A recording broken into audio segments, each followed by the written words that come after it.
दोस्तों, कब्जा कानून के खिलाफ पूरे भारतवर्ष के लोगों का रोष है कि ऐसा कब्जा कानून किसी भी देश के अंदर नहीं होना चाहिए जो भारत देश के अंदर है। भारत देश के अंदर यह सिस्टम है कि अगर कोई लगातार 12 साल तक किसी की संपत्ति के ऊपर कब्जा कर लेता है बिना रोक टोक के, तो वो उस संपत्ति का मालिक बन सकता है। कब्जे के आधार पर वो मालिक बन जाएगा, वो संपत्ति चाहे किसी की भी क्यों ना हो।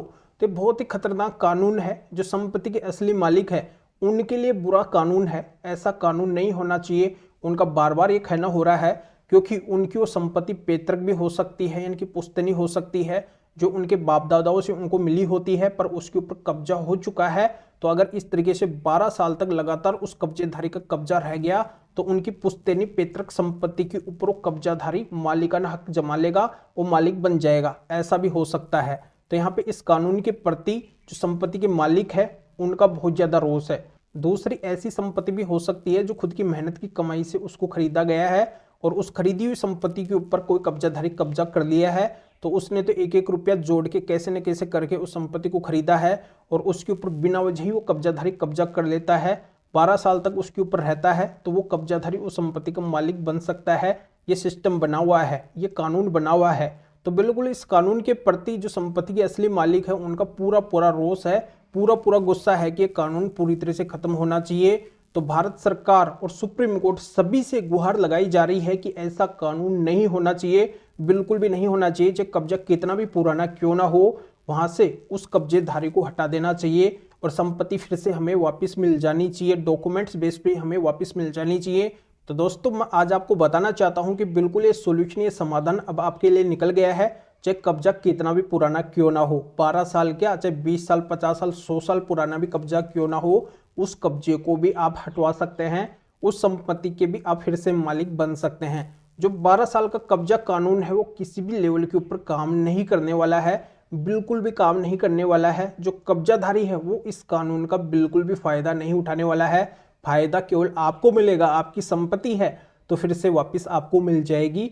और जितने दिन तक वो कब्जाधारी कब्जा किया है, आपकी संपत्ति को इस्तेमाल किया है, तो उस संपत्ति का मुआवजा भी आपको मिलेगा, वो मुआवजा भी आपको देगा।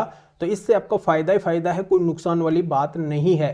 तो दोस्तों, ये कैसे संभव है, इसके लिए आपको क्या करना होगा? दोस्तों, इसमें सबसे मेन बात यह आती है कि जब से वो संपत्ति के ऊपर कब्जा किया है, आपकी जो भी संपत्ति है, चाहे कोई मकान है, दुकान है, प्लॉट है, कृषि भूमि है, उसके ऊपर जब से वो कब्जाधारी कब्जा किया है तब से ही अगर आप उसको हटाने का प्रयास कर रहे हैं, कोशिश कर रहे हैं, किसी भी लेवल की कोशिश कर रहे हैं और इसका अगर एविडेंस आपके पास में है, यानी कि सबूत आपके पास में है, आप अगर इस बात को साबित कर सकते हैं तो बिल्कुल ये आपका काम हो जाएगा। दूसरा, बहुत से लोगों की संपत्ति के ऊपर ऐसा कब्जा भी देखने को मिलता है कि कई बार जो किराएदार आता है वो किराए के रूम में वहां पे रहता है और बाद में उस संपत्ति को खाली नहीं करता है। वो बोलता है कि मैं इसको खाली नहीं करूंगा, मेरा कब्जा है तो मैं इस संपत्ति का मालिक बनूंगा, ये संपत्ति मेरी है, आप कुछ भी नहीं बिगाड़ सकते हैं। या फिर कोई वहां पे परमिशन के तौर पे रहता है और बाद में उस संपत्ति को खाली नहीं करता है। कई बार कोई रिश्तेदार वगैरह भी आ जाते हैं, वो ऐसे ही रहते हैं और बाद में उस संपत्ति को खाली नहीं करते हैं। तो ऐसे जो भी अनुमति परमिशन से रह रहे हैं तो उनका भी कब्जा बिल्कुल भी नहीं माना जाएगा, चाहे वो वहां पे कितने भी सालों से क्यों ना रह रहे हो, तब भी उनको उस संपत्ति को खाली करना पड़ेगा।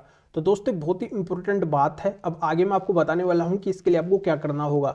जल्दी से ट्रिक आपको हर कोई नहीं बताएगा, जो आज की वीडियो के अंदर आपको मैं बता रहा हूं। इस ट्रिक के माध्यम से अब तक मैं लाखों संपत्तियों के ऊपर से कब्जे को पूरी तरह से हटवा चुका हूं। जिनकी संपत्ति है फिर से उनको वापस मिल गई है और उनको एक मोटा मुआवजा भी मिला है। जितने दिन तक उनकी संपत्ति के ऊपर कब्जा हुआ है उसकी भरपाई भी उनकी हो गई है। तो दोस्तों, ये आपके साथ में भी पॉसिबल है, आपकी संपत्ति से भी पूरी तरह से कब्जा हट सकता है और जितने दिन तक वो कब्जाधारी कब्जा किया है तो उसका मुआवजा भी आपको वापस मिल सकता है। बस इसके लिए एक छोटा सा प्रयास आपको करना होगा।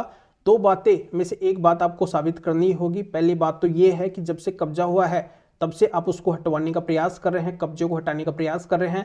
और दूसरा, आप ये साबित कर सकते हैं कि जैसे किराएदार रूप में आया था आपकी संपत्ति के ऊपर, परमिशन के तौर पे रह रहा था, फिर ऐसे ही रह रहा है, अभी संपत्ति को खाली नहीं कर रहा है। इन दोनों में से अगर कोई भी बात लागू होती है और इसका अगर एविडेंस आपके पास में है तो वो आपको कोर्ट के अंदर लगाना है और आपकी संपत्ति का जो प्रूफ है कि ये संपत्ति आपकी है वो एविडेंस आपको कोर्ट के अंदर लगाना है। और इनके साथ में मैं आज आपको माननीय सुप्रीम कोर्ट के 7 ऐसे जजमेंट दे रहा हूं, उनकी PDF कॉपी भी आपको वहां पे कोर्ट के अंदर लगानी है।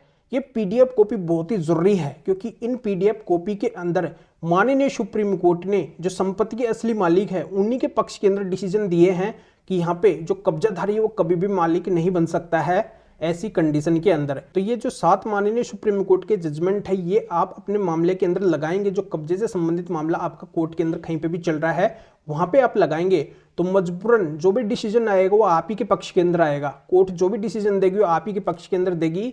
कब्जेधारी को कोर्ट कभी भी मालिक नहीं बनने देगी, यानी कि वो कब्जाधारी कभी भी आपकी संपत्ति का मालिक नहीं बन सकेगा। उसको कब्जे को छोड़ना पड़ेगा, आपकी संपत्ति को खाली करना पड़ेगा, फिर से आपकी संपत्ति आपकी हो जाएगी, वापस आपको मिल जाएगी और उसका मुआवजा भी आपको वापस मिल जाएगा। देखो आपका बहुत अधिक अब तक समय और पैसा बर्बाद हो चुका है और आप चाहते हैं कि अब बहुत कम समय के अंदर, बहुत कम पैसे के अंदर आपकी संपत्ति फिर से आपकी वापस हो जाए।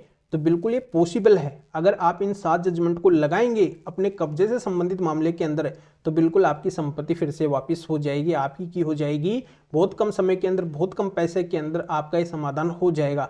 पर दोस्तों जानकारी हर कोई नहीं बताता है, इसी वजह से लंबे समय तक कब्जा कायम रहता है, कब्जा हट ही नहीं पाता है। वो जो कब्जाधारी है वो मालिक बन जाता है, वो बहुत ज़्यादा हावी हो जाता है। पर ऐसा नहीं हो सकता है, ऐसा आपको कोई भी नहीं बताएगा। पर मैं बता रहा हूँ इस ट्रिक को आप जरूर अपनाइए। माननीय सुप्रीम कोर्ट के इन 7 फैसले, 7 जजमेंट की कॉपी को आप जरूर ले लीजिए और अपने कब्जे से संबंधित मामले के अंदर लगा दीजिए।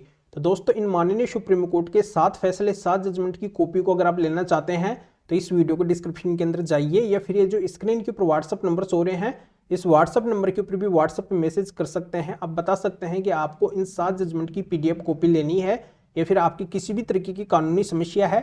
आप अगर मेरे से कॉल के ऊपर बात करना चाहते हैं और अपनी कानूनी समस्या का समाधान जानना चाहते हैं तो भी आप इस व्हाट्सअप नंबर के ऊपर व्हाट्सअप पे मैसेज करके अपॉइंटमेंट बुक करवा के डायरेक्टली मेरे से कॉल के ऊपर यानी कि फोन के ऊपर बात कर सकते हैं। अपनी हर तरह की कानूनी समस्या का समाधान मेरे से जान सकते हैं। तो अभी आप इस वीडियो को लाइक भी करें और शेयर भी करें, जो और लोगों का भी इस वीडियो के माध्यम से भला हो सके, वो भी फायदा उठा सके। तो फिर आगे मिलेंगे आपसे नए वीडियो नए टॉपिक के साथ में। आप सभी का बहुत बहुत धन्यवाद।